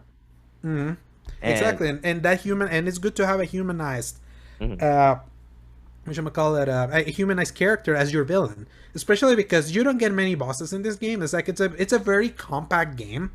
Like when you really think about it, it's like the main thrust of the story is like Sarah tells you about the existence of the this specific Jedi holocron that has that could help you detect like Jedi, the people that are force sensitive, right? That the force is with them, and they could be like potential Jedi, and the idea of this is what's going to be used to kind of like rebirth the Jedi Order. Obviously, like if you follow the movies and the TV shows and all that, you understand that considering where this is in the timeline, which is 5 years after Revenge of the Sith, 5 years before the Obi-Wan show, you know that the Jedi Order is like in taters. There's obviously a few survivors, but at least from what you know, it's like the Jedi Order is no more. And obviously that's the big driving point of like maybe we can rebirth the Jedi Order, but then like when the Ceph starts giving you it, that gives you the visions of what could happen if the Jedi Order comes back. And I really love that sequence where you're like visiting like near the end, and then the Ceph gives you the vision of like your younglings getting attacked by the Imperials, and then you eventually like the only way for them to make it is for you to like surrender, and then you actually become an Inquisitor. Like that scene where you're like walking and then you're like Oh yeah. you have your you have your red lightsaber and Inquisitor suit, which if you play New Game Plus, that's how you can use that suit. Oh, I Like didn't know that. yeah, just in general play. So Ah, I see. I played I played on a different console this go around, so I didn't have that luxury. yeah, so I haven't done New Game Plus because there's no new game. There's no like trophy. Trophies. Yeah, Uh-huh. there's no trophy. So it's like it's rare for me to play a New Game Plus without like a trophy thing. The only time that I've done that was God of War 2018 because they added new armor. So it was Yeah. like there's actually something tangentially different that can take me beyond just my trophy whoreness. So yeah, but by the way, like the New Game Plus of this game because our buddy Paul was also Mhm. playing it sucks Oh, really? because New Game Plus is not like what you want New Game Plus to be. It's like the idea of New Game Plus is for you to break the game in a way.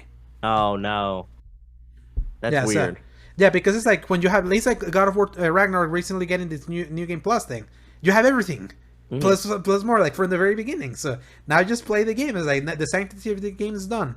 So That's so weird. And it's a weird decision. Like, why would you have that? Like, mhm.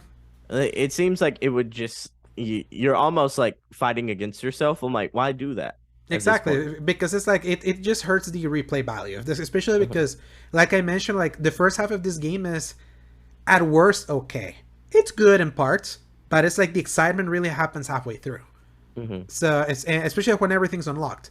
Why? Well, because Cal as a Jedi is like I feel like especially if you play something like the Force Unleashed that you get so many Force powers, like the extent of the Force powers you get in this game are just Force pull, Force push, Yeah. freeze, and what's the other one? And then eventually an upgrade to throw your lightsaber on. But at least when it comes to the actual Force powers, it's very limited. Yeah. No Yeah, lightning and nothing like yeah. that. Yeah. And obviously the lightning is like associated with like the dark side, Sith. Yeah. Mhm. but yeah, but then like when you combine, like when you compare like something like the Jedi Outcast games from way back then, or even Jedi Academy, is Mhm. like you have such a cadre of different kinds of force powers that you can use, like choking sun, like you can do the force choke, and like obviously the force pull, lifting, lightning. It's like the Jedi, like being a Jedi should be like really fun, but then at the same time, obviously this game had to limit itself because they try to be as Souls like. So Yeah, in for this sure. in the same way that it's like it can kick your ass if you're not like if you're not ready, Mhm. basically. But the beauty is that this is a Souls like with difficulty. Yeah, so I'm wondering, and because this was probably my first Souls game that I ever finished, like Souls like game that I've ever This was my finished. first one also. Oh Actually, yeah. my second one. My first one was Bloodborne.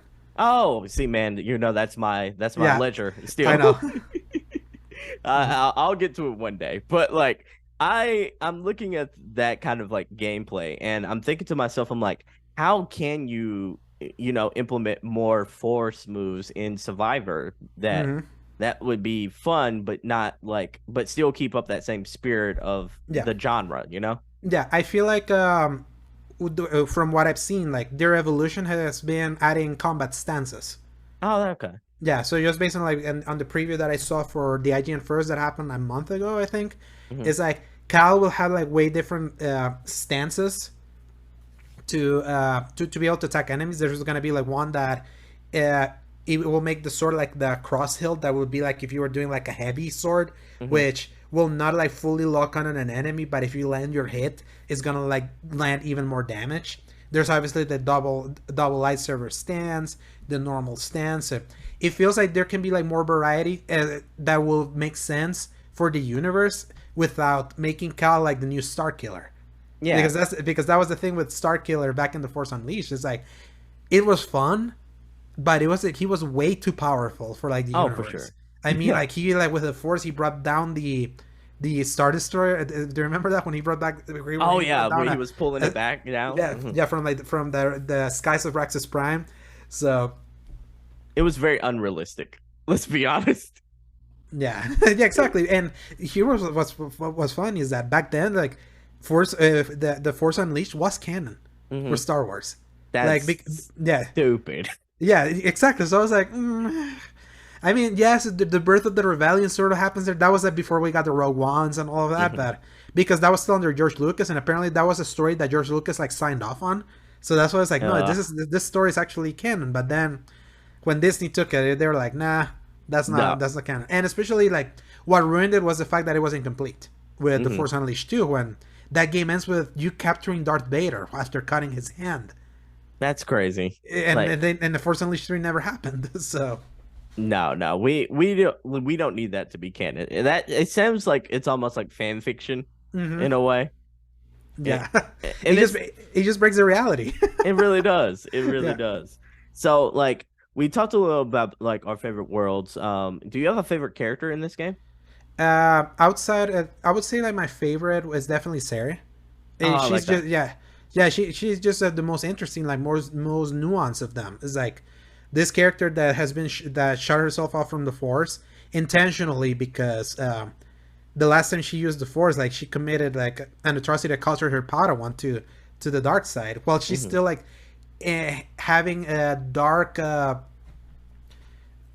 has the dark underpinnings inside of her. It's kind of like you see that at the end when she is protecting you from Darth Vader. It's like Vader's like coding her, be like, no, she knows how to tap the dark side. Yeah. Like let it take her. It's like there's just something fun of seeing a character that's like very Anakin like in a way that has a dark underpinning to them, Hmm. but knows how to like cut off just before. Yeah, Yeah.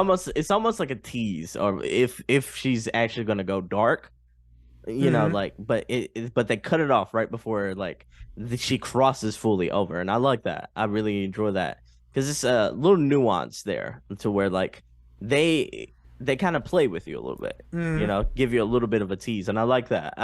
She's one of my favorite characters as well. I would probably say the I can't remember the character we pick up on Darthmere though. Yeah. Um Marin. Marin is probably one of my favorite characters in the Yeah. sense that she feels so innocent in a way.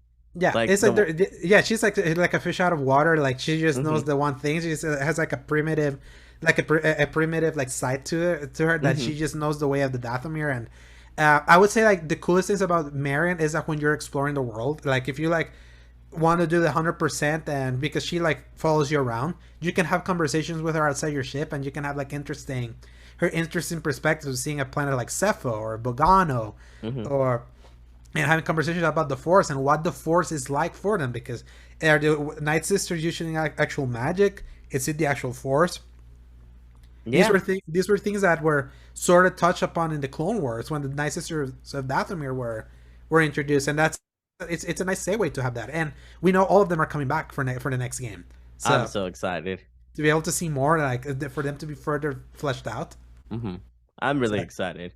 Yeah, I liked all that. I'm trying to think about something, an aspect that we kind of haven't touched on, other than the I guess you could say the big climax, so to speak, and where mm-hmm. Cal leaves off. Like, I love the fact that we're running from Vader, that we never touch him. Yeah, Like, it's like he's that ominous presence that's too big for us, and I yeah. love that. If there's something that some games have kind of failed at with Darth Vader in a way, it's like I don't feel Vader should be one that you defeat often. No, no.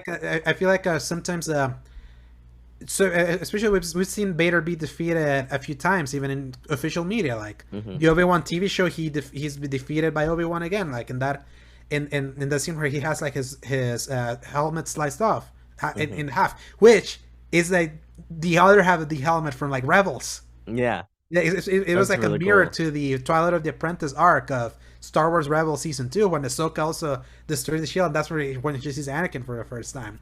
Hmm. uh but for example, in The Force Unleashed, he gets wrecked by Starkiller. Yeah, Like exactly. he absolutely gets wrecked. And I feel like if you wanna keep the mystique of Vader like Hmm. going, how they did it in Jedi Fallen Order, where he's not even a boss fight, he just appears. You Yeah. can't defeat him. Hmm. That's how you have to do it. You for sure, for sure. And like, because I feel like you want him to be that presence. Like, you want him to be larger than life. You want him to Mm-hmm. be the big bad wolf, not necessarily an antagonist to be defeated, but like something Mm-hmm. that like we need to get out of here. Like, this is beyond us, you know? Yeah, and this also continued like Disney's good use of Vader that Hmm. started with Rogue One. That's the one thing Oh, that I I feel like love Rogue One. yeah, it's like I've appreciated Rogue One the more I've gotten away from it because remember that was not like one of my favorites, but I know that it's a well made movie. I appreciate it even more after Andor, even Hmm. as I'm halfway through. But the way they use Vader, they're like that hallway. Oh my The hallway of goodness. terror is like that was like I was finally seeing like what the true terror terror of Vader is like for people that had no chance. Yeah, yeah, Yeah, and it's it's they made him like like a horror villain. Like he was like Jason, so to speak. And you exactly like a Jason Voorhees, hmm and that's the kind of elements that they tapped with Jedi Fallen Order is like especially in a more extended way. It's like he's like pushing like the platforms, like crumbling hmm everything, flying everything. It's like I was in a little bit more like exaggerated way, but that's what you want out of Vader. Oh, for sure, It's for like that's sure. exactly what you want out of Vader, and it's like his appearance just helps elevate. Like you know how I say like sometimes a great ending can elevate an entire package. I feel like how they nailed hmm Vader near the end was like exactly what made that game go from okay to good to like really great. I'm right there with you because like as it was sort of winding down, I was just like, okay, this is a good like it's a decent confined Star Wars experience. Mm-hmm. It scratches that itch. This is the single player Star Wars game I've kind of been wanting, but it's not Mm-hmm. necessarily like revolutionary. But Mm-hmm. whenever like Vader came and like they treated him with that reverence and Mm-hmm. that understanding of like the lore and everything we Mm-hmm. talked about so far, it just amplified that, and I was like, Yeah. oh, this is a good IP game. Like Yeah. this is what been wanting from a Star Wars game for a very long time. Exactly. And again, it's like it's just so when we think about like the solid foundations, like the hmm Uncharted ones, the Assassin's Creed ones, the Mass Effect ones, and all of that. I would even argue that the foundation they have with Jedi Fallen Order is even stronger than those other games. Like as a base of like how great this can be. Like and now when we get into the sequel and see Respawn like now have the time to fully flesh out all these ideas, hmm and hopefully also a very polished product also on top of that. That that man it's like here's a question though. Do you think they will reuse Vader again in Survivor? I hope not. I hope. I Yeah, hope it's a one off. exactly. I hope it's just a one-off, or maybe because apparently they want this to be a trilogy. hmm Stig Asmussen, in the second IGN first interview he made, he said that in his mind he would love for this to go for a trilogy. I bet he will, especially with how well Fallen Order has sold. It's like the only way that I see this not happening is if for some reason something catastrophic happens and this game is a disappointment, which I don't think it will be because in Respawn I trust. I But trust them too. yeah, it's like I would hope that they will learn that what they got was lightning in a bottle with that Vader moment, that they don't try to recreate that. Like Yeah, I truly hope they don't. I would yeah, love for them to surprise us. Like how could it be hype again? yeah. I'm right there with you. It's almost like a less is more situation. Like you should want to keep surprising us, want to keep like raising the bar, but like and want to keep using the mythos of different characters in your mythology without having to go to the well on one character over and over again. Like I would you could correct me if I'm wrong though, but like about the timeline of this because you're probably bigger of Hmm. a encyclopedia person than I Yeah. am as far as this goes, but like I would love to see like a character like Darth Maul Hmm. or like that. I feel like him making an He can. appearance would be, yeah, if He I can. remember correctly, yeah, Yeah. like I But, would like to see him make an appearance to where yeah. like or maybe like a Ahsoka or something like Hmm. that to where like we get like different characters in the universe that don't necessarily break the mythology Yeah. but to The still breaks add a established support. roar. Yeah, yeah, or but still add a little bit of pizzazz to a story. Just a one off though. I don't want Hmm. it necessarily to be a new like oh Ezra's a main character now. Yeah. So just timeline wise, so Fallen Order, it's 5 years after Revenge of the Sith. hmm Survivor is 5 years after, in the Okay. exact same time frame that the Obi-Wan show happens. Okay. Because the Obi-Wan show happens is 10 years after Revenge of the Sith. Uh, Rebels is 5 years before New Hope. Yeah, in Kingdom of So Rebels. yeah, and remember for spoilers, Ahsoka shows up in Rebels, Yeah. and obviously she's alive. She's getting a show post Return of the Jedi. Darth Maul gets killed in Rebels hmm after like a tiny bit of a because there's a tiny bit of a time jump from season 2 to season 3. I don't know how many years that is, I don't uh, either. because obviously you see Ezra like grow up hmm after the events of Twilight of the Apprentice. So theoretically, in Jedi Survivor's timeline, You can see he both those you characters. could see Obi-Wan, you could see Darth Maul, and Hmm. you could see Ahsoka. Like you could see all of them. Theoretically, you could also see anyone from the Ghost Crew from Rebels, Yeah. maybe even younger around that time. It all depends. I do wonder because I know there's been some clips of you actually visiting Coruscant in Hmm. Jedi Survivor. I wonder who else could be there. Yeah, that's an interesting scenario. But like, yeah, regardless of whoever the a cameo would be, I just hope it's big, but not like I don't want it to overshadow everything, and I Mm, want it to be done with like that almost that exact same like yeah, a minor. This is a minor thing, kind of like scenario, just like it was with Darth Vader. yeah. And that was the beauty of Vader. It was like Hmm. very tiny little bit that gave you all you needed out of that moment to be amazing. And obviously, there is a danger with fan service when it comes to Star Wars recently. Obviously, like that's been some of the bigger critiques that the brand has gotten in the post sequel trilogy era, where it feels like they've just been throwing fan service to make fans feel happy or feel Hmm. something, and live of like how they felt angry with the sequel trilogy. But too much fan service can be a real problem, It really can. and I feel like the Vader moment was fan service to the extreme, but done super right. We're getting a bigger game now. It's like I really hope that they know how to pull back a little Yeah, bit. dial it Yeah, down just a little bit. Yeah. yeah, because that was the beauty of like a Fallen Order as a story, is that it felt so unique that it was like obviously tying to Vader at the end. It kind of like puts it in next to the Star Skywalker saga of it all. But the beauty of a Fallen Order is like almost like Rogue One before. You told a completely separate story from like the characters that you really know about. It Hmm. made the universe feel bigger in Yeah. a way that some people really want Star Wars to feel. In fact, like why I love the first season of The Mandalorian so much, even now in retrospect, is that it made the world of Star Wars feel bigger because it was so separate from what you usually know. Obviously, Hmm. Mandalorian then started tying into things we've seen from the Skywalker saga, including Clone Wars and all that with the introduction of Bo-Katan and the Darksaber and all of that. But there's just something cool about it, focusing a story just in the outskirts. I Yeah, for hope they sure. I hope they keep that because by keeping it that way, they won't feel as hamstrung. The Hmm. big problem of doing a bunch of these projects that are set in between movies and stuff like that is that you can't go too far because you know Yeah. there's a set endpoint. So it's like you have to know where the line is before you actually break. Yeah. Like you don't want to break like continuity by Yeah. Yeah, I'm right there with you. by going too far. So, It is that same thing of like what I think a good IP game is because you mhm, look at something like Spider-Man. It's like mhm. a big criticism of Spider-Man, the recent Spider-Man The of 2018. 2018, yeah. It's like that they probably shouldn't have included the Sinister Six. Maybe dialed that back a little bit more, kept it more confined. Mhm. Maybe, especially considering you basically just wax off the Sinister Six like really quick.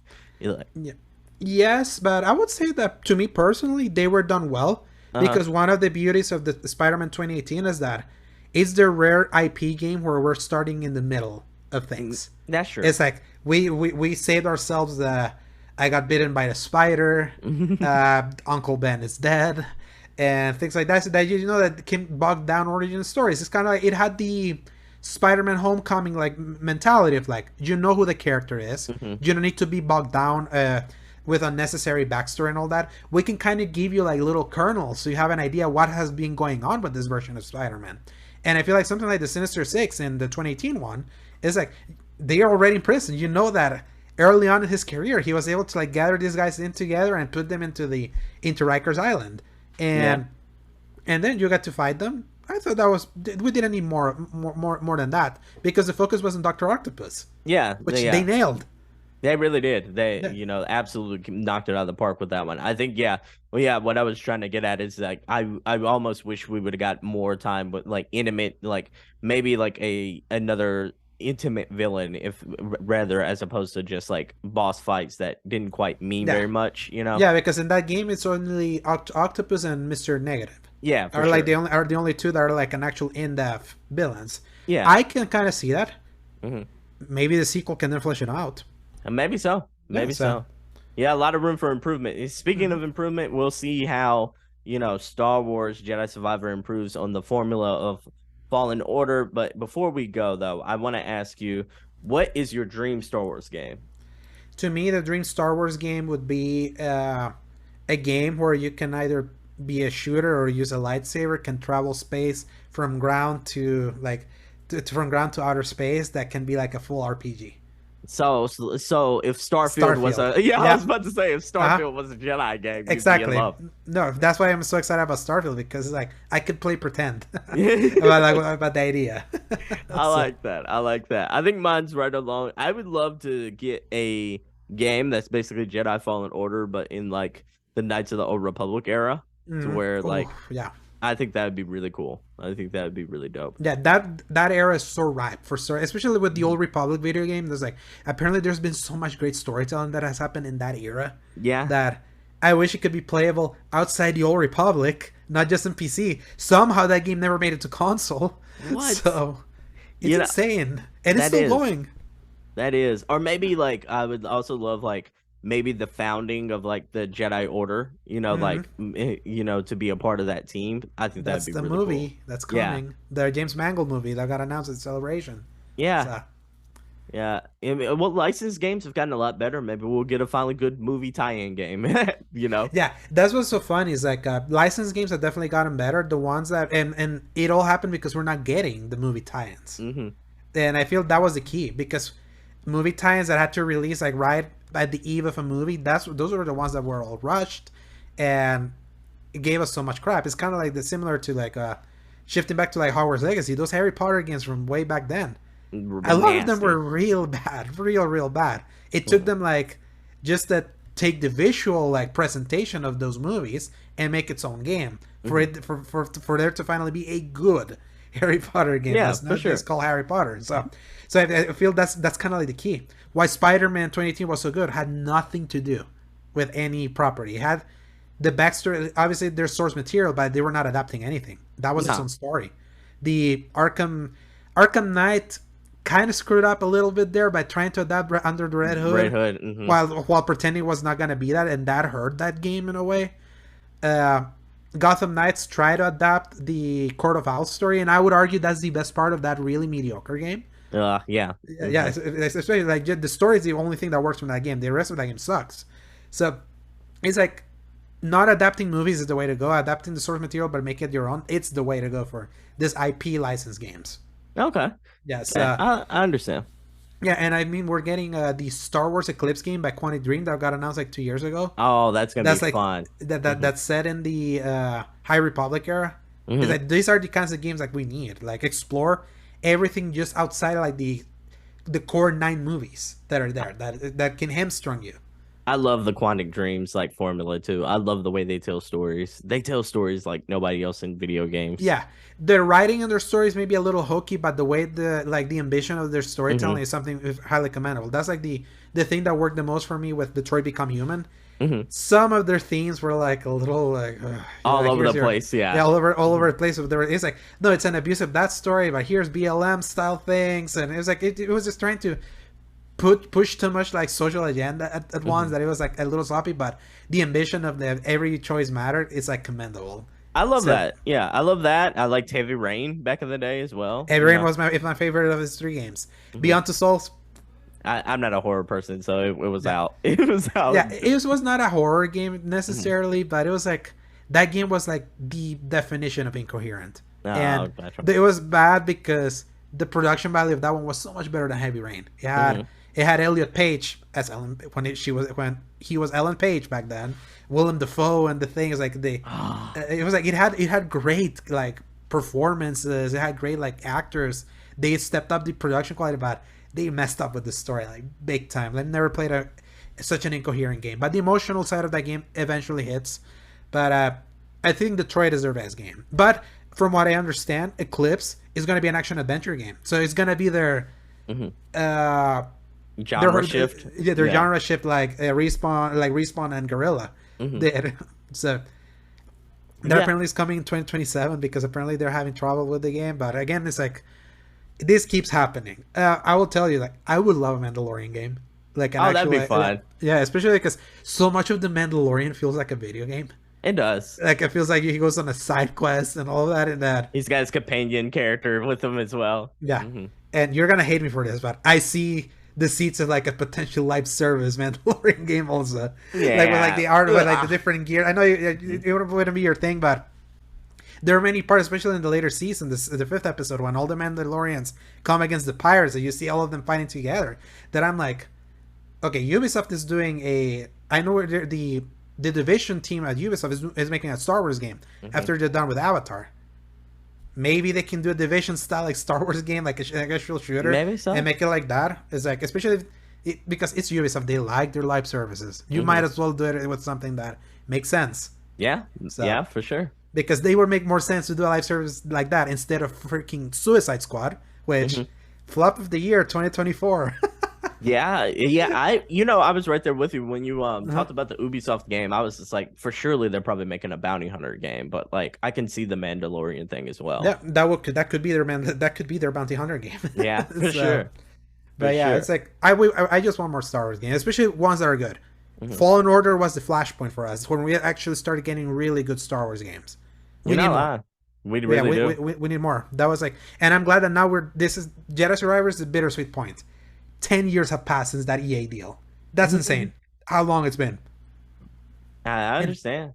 And how little we got out of that deal. It's ridiculous. It's actually in 10 years we got a half-baked Star Wars Battlefront game that was pretty to look at but had no content. Had to be filled up with a $50 season pass. Then immediately we got a sequel that definitely added the content, but then EA got greedy and made it the microtransaction fiasco that even had government officials kind of like addressing the game. No, literally, they had people in Congress be like, we have to protect the kids from gambling from a Star Wars game. It was like that game was like a flashpoint. It was like Battlefront 2 was the before and after for loot boxes. Like after that happened, many future shooters moved on from the loot box idea and switched to like season passes and all that because that was such a monumental failure in the part. Fallen Order was like finally a good one. Then Squadrons, not a big fan, but people like it. Yeah. So that's two out of 4, and we got the canceled Amy Hennig game, which then was going to be an open world game done at EA Vancouver that was going to use the assets from that canceled game, and that got canceled too. And then there was going to be a spin-off for Battlefront done by the Criterion guys, which was the one that people that created Burnout, that they were gonna be, and they made the space sections of Battlefront 2. They were gonna do a spin-off of Battlefront that got canceled too. So it's like the stewardship of the Star Wars license under EA has just been disastrous. And thank you, Respawn, for making the best out of that. Like from the gate, even as undercooked as it was, that they were able to, they did so much with so little. And now Respawn is like giving a Survivor. They're making a shooter. They're actually making a Star Wars shooter, and there's going to be an RTS that's going to be overseen by them. So I only trust. In Respawn, you trust basically. In Respawn, I trust from like in the EA stable to like for those games to be good from moment one. Battlefront 2 got there 2 years later. They removed all the microtransaction like BS that was tied to progression. They added all they fleshed out all the eras. It's like now Battlefront 2 as it is with the Celebration Edition, which is something you can get really cheap. Really great game now. Took 2 years. I'm gonna say something because you have some games that have been poorly reviewed, but you have really enjoyed, and I feel like BioWare had one that I absolutely liked, but it was absolutely drugged through the mud, and that was Mass Effect. Yeah, Mass Effect Andromeda. Yeah. I waited to play that game after it got patched, like almost a year. I enjoyed it after everything was fixed, but the videos are there. Like Andromeda was like, it was a mess, an embarrassment. Yeah, it's like, but then like Anthem was like, that one got deservedly dragged through the mud. That one, Anthem, was an even bigger disaster than Andromeda. I almost miss the BioWareness of everything like that. So I'm actually pretty much looking forward to any Mass Effect or Dragon Age. What is it, Dreadwolf? Yeah, Dreadwolf. I'm excited for Dreadwolf because I know that game has gone through so many different permutations already. Because at a point it was going to be live service, and then the live service bubble popped, and then EA allowed them to like take that out and remake the game into like an honest RPG. And the reason why BioWare has been taking so long for that, other than obviously being clearly mismanaged, is that they need to get it right. They really do. BioWare hasn't had a win since Dragon Age Inquisition, a game which Game of the Year winner back in 2014, but one that a lot of people like caveating. I was like, yeah, it won Game of the Year that year because there was nothing. Of course, it was gonna be Game of the Year, and a lot of people had turned against that game. Yeah, like, no, it was my wasn't game that of the great. year as well. Yeah. I loved it, but Mine was Destiny that year. So, followed by Middle Earth, Shadow of Mordor. But I knew that it was beloved back then. Mhm. I know it's just been funny that it's been the hindsight of that game has not been really good, and I think it's looked at worse because Andromeda and Anthem were such trash fires at Yeah. launch, and Anthem never got there. That's the worst part. Like Anthem really left that studio in shambles because it Yeah. was the main team. Andromeda was the C team. Mhm. That's what was funny because people were like, "Oh, that makes sense." It's like the main BioWare team that gave us a trilogy, they didn't work on that. Of course, that didn't turn out great, but Anthem will be great. Look how great that first look was, and then I was like, "No, No, it's not the king that was promised. No, that was such a that was a point to me that I was like, if you're doing a Destiny competitor, if you didn't come out before 2017, you're done. Yeah, you're not doing it. Yeah, Just you're not don't doing do it. It's just not happening. Like, how many dead bodies are we seeing like in the live service bubble anyway? Tons at this point. Tons. They're just Yeah. littering the streets right now. Yeah, and one body decided to like wait to drop the body until next year, but we know that thing's just not gonna be good. Oh, for sure not. For sure not. Freaking Suicide Squad. But Alejandro, before we go, we here at the single player experience like to give people video game recommendations. What video game recommendation are you gonna give to everyone today? yeah, I would say right now, currently, Resident Evil 4 Remake is my game of the year. As so Okay. far of what we've gotten is like the remakes have all been great. Capcom had something really special with this one. If you haven't played Resident Evil 4 remake, I highly recommend you do that. It's like it was a game that it's a game that will like you will suck your life. Like it's just so it's such an addictive game to play. And yes, it can be horror-y, but it's not horror. Like if you don't think you can handle survivor horror, it's like the Resident Evil 4 remake is more tense than horror. Is what it Okay. is, and it's campy. It's campy. It has a level of campiness to it that can supplant like any like jump scares or things like that. It's like an excellent game and like an excellent reimagining of one of the greatest games of all time, and that's still like my front runner. It's like I'm judging many games that are coming out this year against that. Before that was the Dead Space remake. Horror fans are eating good this year. Okay, okay. So- So I'll tell you what, between you and a couple of other people, y'all have convinced me. For the first time ever, I'm going to play Resident Evil 4 remake. Do it. I'm going to give this a try. Do it in easy. Try to do it in easy. Do it in easy. Don't feel bad. Like try give that get the lay of the land. with Okay. easy. Give it a shot. Okay, I'll let you know what I think. I'll stick to my word. I will play this game and I will let you know what I think. Yeah, you like The Last of Us, you will like Love this The Last one. of Us. It's like Okay. Resident Evil 4 was like Last of Us was born out of Resident Evil 4. Like a Okay. lot of inspirations that came from that original 2005 one. So All definitely right. do that one. Okay, okay. You won me over. You won me over. Mm-hmm. Alejandro, before we go though, where can the good people find you? They can find me on Twitter at @A_Segovia, and Instagram at Alejandro Segovia 93, and my current written content over at seasongaming.com, where I will be reviewing Jedi Survivor in the coming weeks. I haven't reviewed anything since Destiny 2 Lightfall was my last review for them. So it's been I've been chilling for a little bit, just enjoying stuff while other people review stuff. But You've been playing all the Star Wars games ever since then, basically. yeah, I've just been indulging. Yeah, I like that. I like Yeah. that. All right, so Alejandro, I want to thank you so much for being on the show. You know you're always welcome, but thank you so much for making the time to be on the show. And you always come with that encyclopedic like knowledge, and I really do appreciate it. Thank you so much. Anytime, and you're also welcome to join us anytime over on our side.